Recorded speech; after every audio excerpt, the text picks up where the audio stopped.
How to execute 12 women simultaneously by an ancient Homeric execution device of 3,200 years ago. By me, April Vihilidal, a graduate at UNM. In 1886, Samuel Haughton received restricted information concerning the hanging scene of the 12 maidens in Book XXII of Homer's Odyssey, because only restricted patriarchal translations were available during his time. The restricted translation led Samuel Haughton to note that something was wrong regarding the hanging of Penelope's 12 handmaidens, stating, "We are therefore forced to conclude that hanging Penelope's handmaids in a funicular polygon was mechanically impossible." I employ a strict word-for-word translation process in my research, which leads me to challenge the established patriarchal paradigm through the lens of linguistics. Let's look at a few of these Greek words. 1. Suspended about, not attached. Thrown around, not attached. 6. Not row in this instance. Women hold, to be pregnant, not just hold. And thence around and circled, no argument there. But the last word is quite often ignored. In fact, I've never seen it used in a translation. So we must not ignore not. Now let us look at a few more words, letters. All of them is not negated properly. And we have loops, not nooses. And we have in order to constructively, not most contemptibly. And a very important letter of Hebrew and Phoenician origin, the Greek letter gamma, from the Hebrew letter gemel, meaning camel. Now, allow me to share my translation.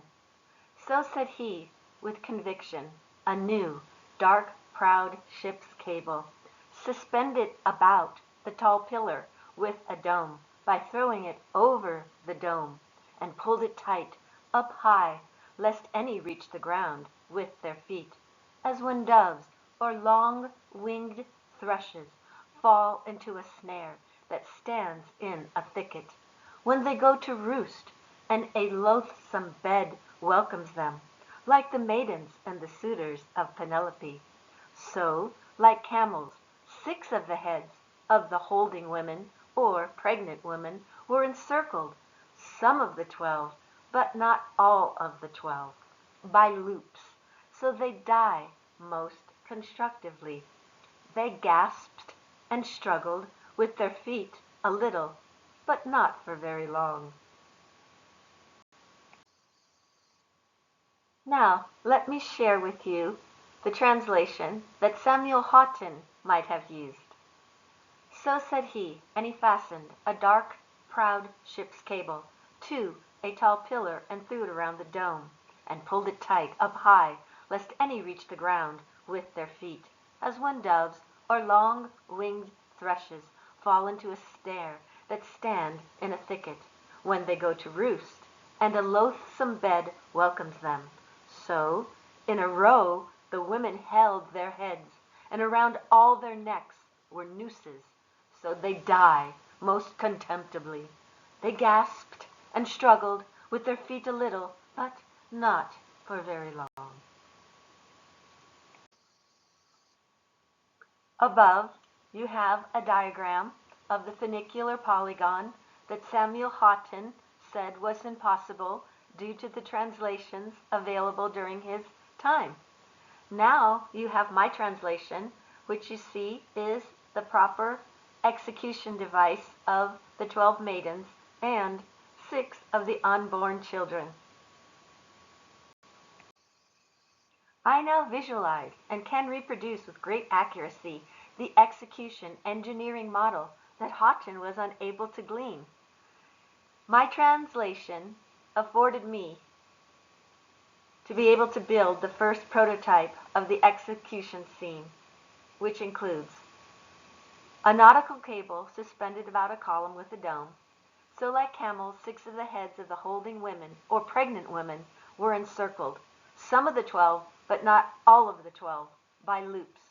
So they die most constructively.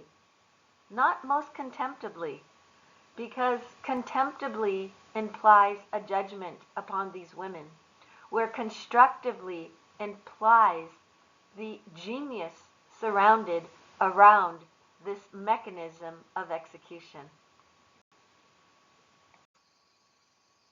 Further writings of Heraclitus, Plutarch, and modern-day astrophysicists interpreting the words of Theoclemenus from Book XX.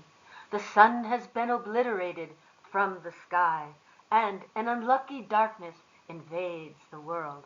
As an eclipse, we have an accurate example of astronomical encoding in the Odyssey. In the first diagram, we are reminded of the date of October 30th, 1207 BCE for Odysseus's return. And on this day, this is the day that the suitors and the maidens were executed by Odysseus. In the next diagram, we have an example of the ecliptic and its 12 constellations. The total solar eclipse of April 16, 1178 BCE also coincides within this context for the collapse of the Bronze Age.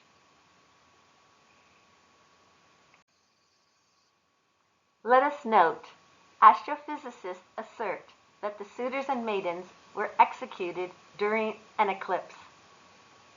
As below in the execution scene, so above in the ecliptic constellations.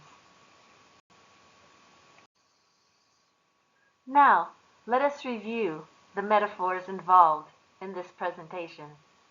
First, the column of sacrifice is the space between the earth and the celestial sphere. The dome of the column represents the sun. The new nautical cable surrounding the dome-topped column represents the ecliptic. The 12 spirits of the sacrificed maidens that rise through and about the column become the 12 constellations on the ecliptic. The maidens, whence strangled, hung around the dome-topped column, just as the stars of the constellations seem to be strung around the sun, hanging like a necklace around its face. My research advocates equal rights for women, now in stark contrast to the 12 sacrificed women of 3,200 years ago, who metaphorically represented and continue to represent the 12 constellations on the ecliptic. Please fund my dream to write a book and sell models of the execution scene to disseminate my discovery. The title of my book is How to Execute 12 Women Simultaneously via an ancient Homeric execution device of 3,200 years ago. Thank you for listening. Bye for now.